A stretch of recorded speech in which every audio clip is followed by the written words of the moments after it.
Welcome to Book Crew. We are on KCCC, 9:30 a.m. in New Mexico on Mondays at noon. We're available on YouTube under the Task Force Geek banner, and by the time that you hear this, we'll be on every major podcast aggregator out there. I am writer and marketing Jedi Darth Hooper, and I'm joined as always by author and editor Beth A. Freely. How are you doing, Beth? I'm doing good, Dirk. I heard you had an exciting day yesterday. I did. I live in Oklahoma City, and we had up to 80 mile an hour gusts yesterday for the entire day, and it was insane.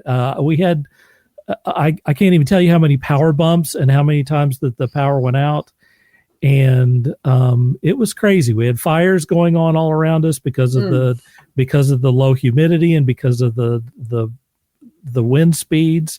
So we had alerts going off, and I had to turn all of my electronic devices off because obviously they can't, the power bumps are the worst thing that you could. It's even worse than just having the power off. I mean, having it fluctuate on and off all the time. And everything that I do is, jacked into this computer that I'm broadcasting on. So I didn't get anything done yesterday. I bet not. We had the winds in New Mexico. I am not sure what speeds they got up to, but not, the night before it was crazy. I mean, it kept me up. Dan, they said that right through it, but I was sitting there listening to it. The house, the house is vibrating, and I'm like, this is nuts. They said that when I got up yesterday morning, the sky was yellow. Do you remember the movie Damnation Alley? It's kind of obscure. It reminded me of Damnation Alley. It was just this weird kind of yellow haze across the sky. Dirt. Yep, and they said that it was from New Mexico. It's New Mexico. So you sent us some dirt yesterday. You're welcome. That clouded the sky. You're welcome. See, I sent you presents. So anyway, it was really, really crazy. And I think that the one thing that maybe I learned from yesterday, as someone who, like you, and it seems like everyone that we interview on here are kind of go-getters and entrepreneurs, and they do their own thing. It means that most people who are doing this writing job, they do it every day. Yep. Like you never take a day off or do something else. Nope. I was forced yesterday to take the day off, and it was probably a good thing for me because I'd been kind of burning my candle at both ends. So I guess the moral of the story is don't be afraid to take a day off. True. Take a day off. It's okay, especially if crazy stuff is happening. Some days you're not going to get everything taken care of. And sometimes I think the universe just steps in and says, "Hey, you need to slow down for a minute." For sure. Yeah. I'm pretty sure that was me last weekend when I went to Farmington. I had a USB key, had it all prepped. Where did I leave it? In the computer here at the house. Yeah, it's good stuff. Yep. All right. Are we ready to get on with our show? Yes, let's do this. All right. I'm excited for today's guest for sure. I am too. It's time for our feature interview, and that is with Sara Winokur, who is a geneticist, researcher, and author. Her historical fiction and cultural thrillers embody elements of DNA and forensic science, as she has a Ph.D. in molecular genetics. Her research helped identify mutations underlying muscular dystrophy, Huntington's disease, and dwarfism. As an ovarian cancer thriver, she says, Sara has a sense of gratitude, strength, and perspective that she extends to family, friends, work, and her writing. A mother of three, Sara Winokur resides with her husband and writes in Southern California. That is when she's not traveling the world in search of unique stories. Sara Winokur, welcome to Book Crew. Well, thank you so much. Thank you for having me on. Appreciate it. Always. You said that you just got back from a trip. Where did you go to, if you don't mind? I didn't go far, but a couple of my kids live up in. I'm in Southern California. Two of my kids live near Sacramento. So speaking of winds, I flew back yesterday, and it was the craziest turbulence. It was very smooth, and there was a blind woman seated in the row in front of me, and she, before the turbulence, had gotten up to go to the restroom. And then the plane just started shaking and shaking and shaking. And the flight attendant's like, stay in your seats. If you're in the restroom, don't move. And this poor blind woman. Oh my gosh. So, and then the flight attendant came crawling up the aisle and like unlocked it. Oh no. Anyway, it was crazy. Oh my God. Everywhere is a little crazy, but wrong time to choose to go to the restroom. Maybe I just didn't pay attention, but it seems like when I was a kid, we didn't have as much turbulence. The last few times that I've flown, the turbulence has been crazy. Yeah. It's been like a ride I used to worry Disneyland. About it, but yeah, that's a good way of thinking about it. Not quite as fun, but yeah. It's not as much fun at all. I could do without that whole thing. Come on, man. The rides at Disneyland at least lift you up out of your seat. The day turbulence does that will be the day I stop flying altogether. Yeah. But the planes can handle it. That's what I keep telling myself anyway. Yeah, I mean, look, I logically I know that it's much safer for me to be on a plane than it is for me to walk up and down the street. But it's still pretty, it's pretty scary. I think the thing is you just don't have any control. That's exactly it. I've always said, if I'm meant to die in a fiery airplane crash, I will die in a fiery airplane crash. Nothing is going to stop it, even if that airplane crashes into the house where I'm sitting. Yep. Yeah. Just let it be quick. That's all. Yeah, just quick, easy. Please. Done. No suffering. Yeah. Okay. Anyway. Well, Sara, tell us, give us kind of a brief overview of your author journey. Okay. Well, as you mentioned earlier in the intro, I had worked at the University of California for over 25 years doing genetic research, which I loved and was involved in identifying mutations that cause a lot of human genetic diseases. Mm-hmm. But however, I did then come down with ovarian cancer, which is not one of those that you really want to hear you have. So I took a step back and I got healthy. This was like more than 10 years ago. So I think I'm fine. I took a step back. Congratulations. That's amazing. Thank you. Yeah. Well, they caught it pretty early, which is unusual. So at that time I thought, okay, well, I can go back to doing, research, or maybe I'll consider doing something else entirely different with, the rest of my life. And I decided to do that, to take on a new challenge. So at the time I had always wanted to write and certainly to write a novel. And I love reading historical fiction. I love reading all kinds of genres, but I do like to just learn something while I'm reading.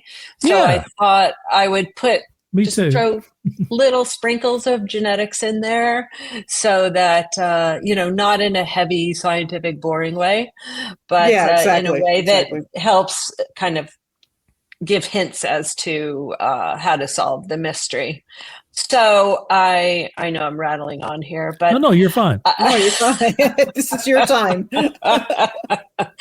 I happened to have an office when I was at the university next door to an Icelandic geneticist. And he told me, Iceland has a DNA database of most of its citizens. It's not a criminal database. They just have collected DNA. Interesting. Because it's only a population of about 350,000.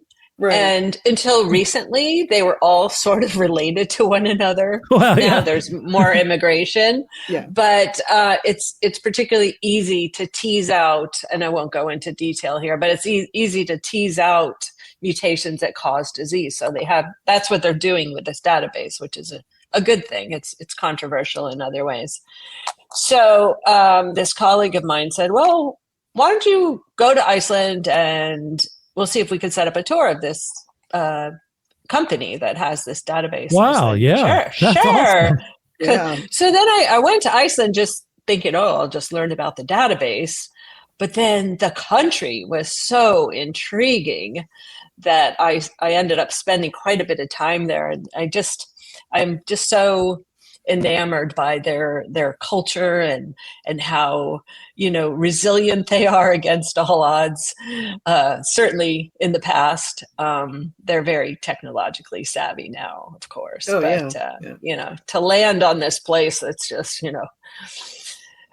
such a almost uninhabitable place back 1,000 years ago. Wasn't Iceland originally settled by the Vikings?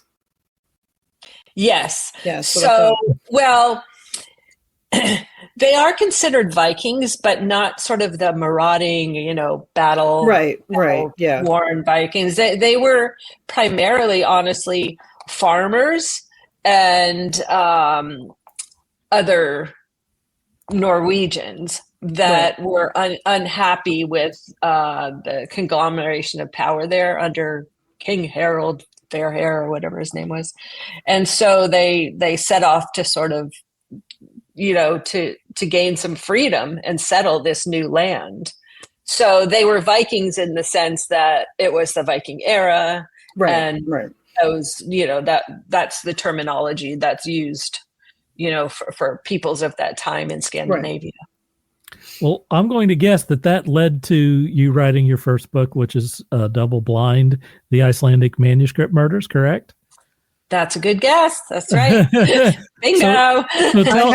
I have read that book too. Oh, you have? Yes, that's awesome. It's excellent. Oh, thanks. Let me see what Sarah has to say about it. Then I'll ask you about it here, Beth, and see what you have. I'm going to show you the cover. Great. Yeah, I love that. Which I think. Hold it up. Yeah, hold it up for just a second. Yep. There it is right there. Oh, that's cool. That? Yeah, I like it. It's got a little DNA strand in it. The DNA helix there, and a little Icelandic. I love that cover. I know. I do love too. that cover. That's a great cover. I did I can't say I did the graphics myself, but I did. That's okay. Love it. Anyway, so when I was in Iceland, and I've now been there 6 or 7 times, I realized that this country or this countryside is a great place to set a murder mystery, because most of the population lives in Reykjavik, the capital, and then you'll go like 20, 30 miles outside of the capital and you'll just come upon one like remote farmstead after another, and it's eerie in a very beautiful way, but you could see things happening that your neighbors would never know about. So I thought it would be a good setting. And in that book, a young boy does disappear. He is the twin of the now protagonist, who's a forensic geneticist. And so she sort of went into this genetic forensics initially hoping, because she's always wanted to solve crimes, whether it be the disappearance of her brother or any other crime that occurred there. Very cool. When was that book released? That was in 2020, 5 years ago. Exactly when COVID hit. I'm about to say, March. During COVID. Yep. March 2020. Perfect. That might have, besides traveling, that might have been really great because everyone was sitting around trying to figure out what to do with their time. Reading books went crazy for 2 years because people had a lot of free time on their hands. Yeah, that definitely was. That was the silver lining. Of course, I couldn't do in-person events, and there weren't as many online opportunities as there are now. Sure. However, people did have more time to read. That's right. Yes, I did, for sure. Yeah. How does being a scientist and a writer work together? Does one? It seems like kind of two different brains. Mm-hmm. So do those brains work together, or do they work against each other? Oh, that's a great question. I think they are of two different brains, the creative side and then the very analytical side. And I would, I spent my whole career as sort of an analytical person trying to solve really the mystery or, the puzzle of these genetic diseases. And that's the area where there's some overlap, because I have always loved puzzles, solving a mystery, putting all the pieces together. And that applied to my scientific work, as well as, writing this murder mystery where every piece has to fit together as well. Yeah. But as you say, it's quite different to, I had written quite a number of scientific articles, very precise and analytical. Sure. And then you go to writing this like footnotes and creative writing. Sure. And so it was a challenge, which I really relished. And so it probably took me, I know that it took me a lot longer to write the first book. But once I had done that, I learned from doing that, honestly. Sure. As you do from any time you do something. And so this second book, I'm going to show you the cover of this one. Sure. Great. That's my next question. Oops. I'm jumping the gun here. No. You're fine. You're okay. You're okay. Okay. It's called Ivory Bones, the Lewis Chessman Murders. Very cool. These are the Lewis Chessmen. Oh, okay, cool. And you can see they're not your typical chess pieces. They're carved of walrus ivory in the 12th century. Wow. And they're very extremely valuable. They were not they were carved in the 12th century, either in Iceland or Norway. But of course, in my book, I have them carved in Iceland. But it's really unknown. There's a lot of evidence for either, depending on if you talk to a Norwegian or an Icelander. They're really one of the coolest chess. It's really one of the coolest chess sets in the world, especially from that time. Absolutely. And probably one of the most unusual chess sets. Yeah. Very unusual. And most of the pieces, which were found off of the Isle of Lewis in Scotland, in the 1800s, which is why they're called the Lewis Chessmen. Most of them are in the British Museum today, but there are several pieces still missing. One was found in some old lady's bureau in Edinburgh in 2019, and her son, after she passed away, her son's like going through all her belongings and found this this is what's called a berserker. I don't know if you can see this guy here or this guy over here. Right. That's what they used in lieu of rooks or castles. Yep. Okay. And you can see that's where we get the term berserk from. These what are called berserkers, which were Viking warriors. Yeah, you know all about this. I'm well versed in Viking. I guess so. War, so yeah, and I've actually seen the Lewis Chessmen in the British Museum. So I'm familiar with them. Pretty cool. They are. So, they really are. Yeah. So this. And they have been featured in like Agatha Christie novels and in Harry Potter, the Sorcerer's Stone. Ron and Harry were playing with the replicas of the Lewis Chessmen. So, but that one that was found in Edinburgh sold at auction for more than $1 million. So that's how valuable. Just one piece. One piece. Oh wow. So there's still 3 or 4 pieces missing. And so that's sort of the basis of this murder mystery in my latest novel.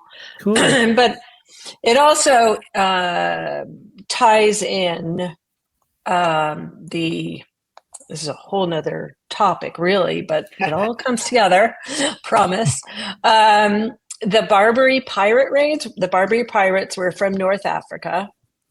Originally, they were mostly European, but they turned renegade and became Barbary pirates. And they raided the North Atlantic seas, like villages along the coastlines of Ireland and Iceland and so forth. So in 1627, there was a Barbary pirate raid on Iceland. and they took 400 villagers back to Algeria and sold them as slaves. So in my book, I have one of these captives having the Lewis chessmen been inherited, throughout generations in her family. And she takes along with her most of the Lewis chessmen, but she leaves 3 of them behind because she, during all the chaos, she didn't have time to collect them all. And so I have interspersed in this novel the diary of this woman that in which there are clues as to where those chess pieces are hidden. So, of course, there are some unscrupulous people trying to find them because they're quite valuable, and then others that are, trying to find them for national pride reasons. So, when was that book published? February of this year. February this year. A month, a month ago. And where is it? Where is it available? Well, you can get it at any independent bookstore. You just have to order it. Of course, it's on Amazon, like everything. It's also, it's just about. It's also on something called bookshop.org, which is an you guys probably know, it's an organization that helps support independent booksellers. Cool. So I guess that, any of those places. I'm going to ask what your writing process is like, but you mentioned that it was different between the first book. You learned something from the first book to the second book. So I'd be really interested to know what you learned and what you did different the second time. Yeah, there were a few things different. One thing was that in the first book, I love doing research.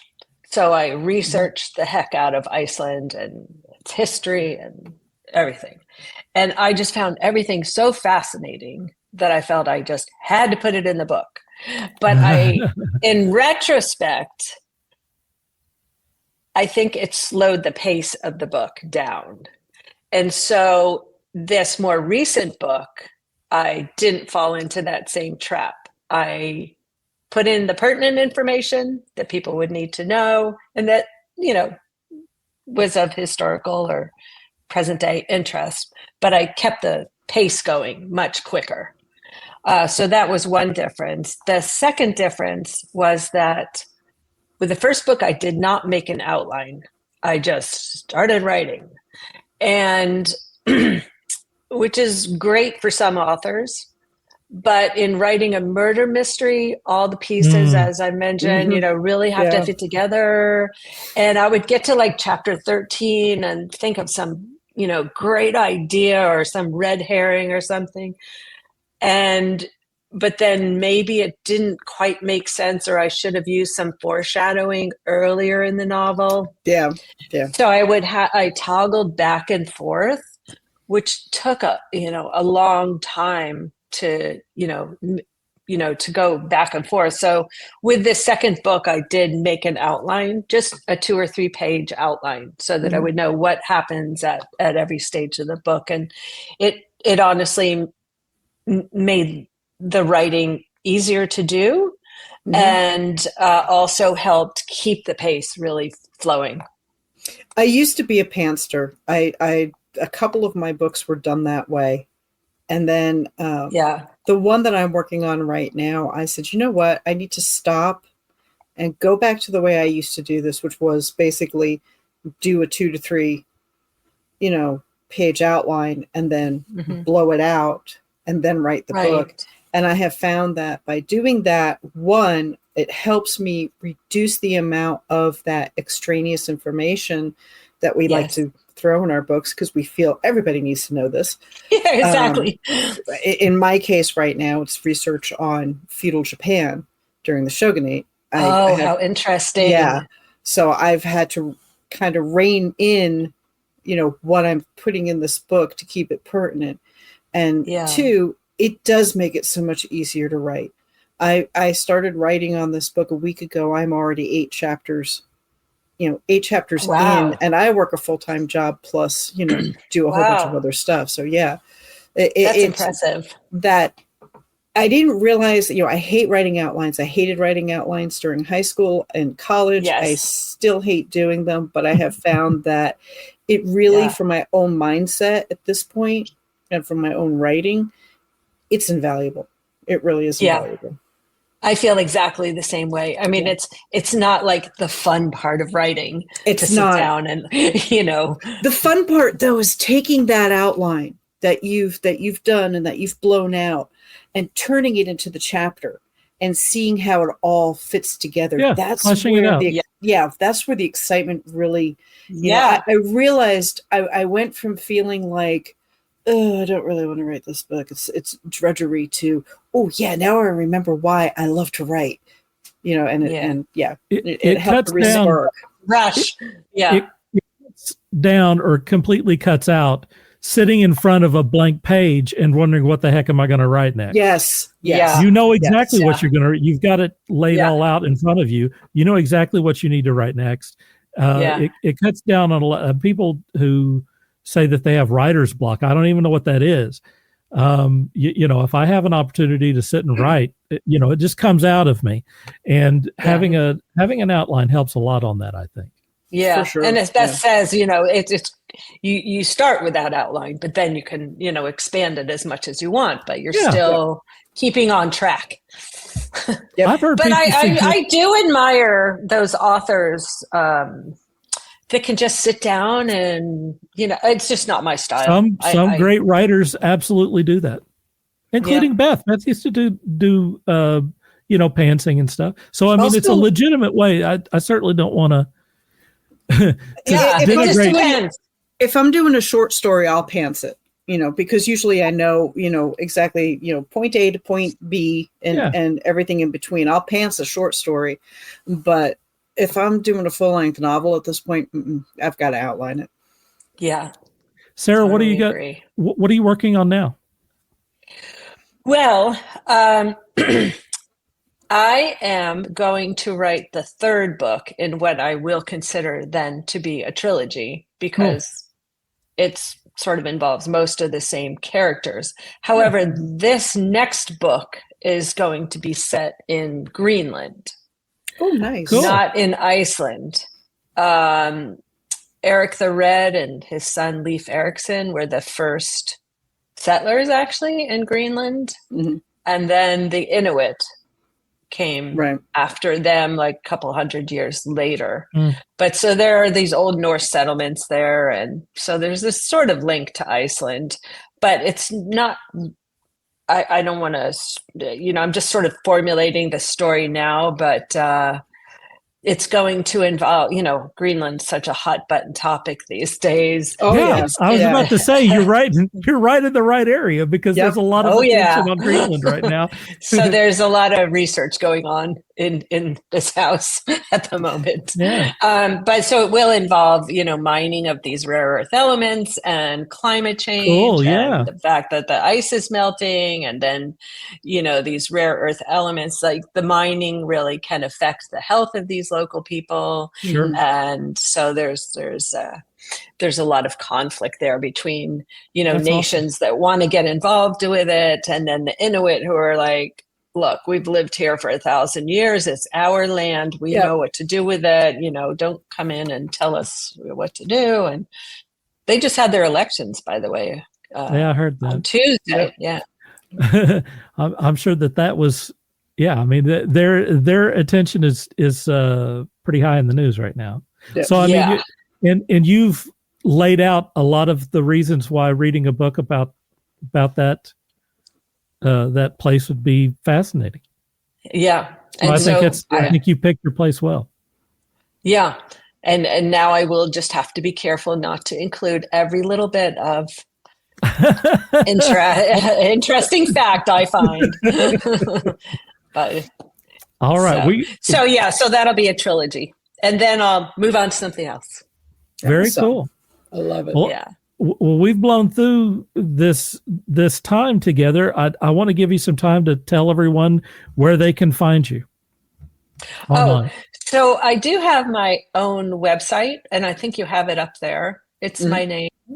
Just spell it out for us, please. Okay. For people who are listening. Okay. My first name is Sara, but no H. So it's Sarawinokur.com.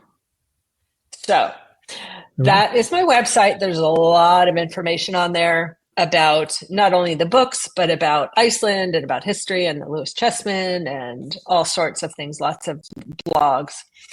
I'm also on Facebook, just Sara Winokur author, on Instagram as Sara_Winokur. You can contact me via my website or just email me directly at hello@sarawinokur.com. So there are a few ways you can get in touch with me. Awesome. All right, Beth, you're next. I am Beth A. Freely. You can find me at the usual haunts, Twitter, Instagram as at BA Freely. You can find me on my website, BethAnne, ANNE, Freely, FREELY.com. I also have a link tree that's BA Freely that's got all the other fun stuff on it. And if you're looking for editing or website services, you can find me at themusesfunhouse.com. All right. Wonderful. I'm at rightworks.darkhooper.com. My pen name is Asher Lake, so asherlake.net. You can find my erotic work for adults only there. I'm also on Dark Hooper Plus on X and Dirk.Hooper on Facebook. Great. That's it, folks. Great. The time went so quick. Thank you for it was fun for being here today, Sarah. Good luck with the tornadoes. Thank you. We're just getting. Oh, that's just starting. That's just starting now. Spring. Okay. Well, thanks for having me on. That was fun. We appreciate it, Sarah. All right. Well, I'm going to bring us home. Thanks to our guest, Sara Winokur. For Beth A. Freely, I'm Dark Hooper saying, dream hard.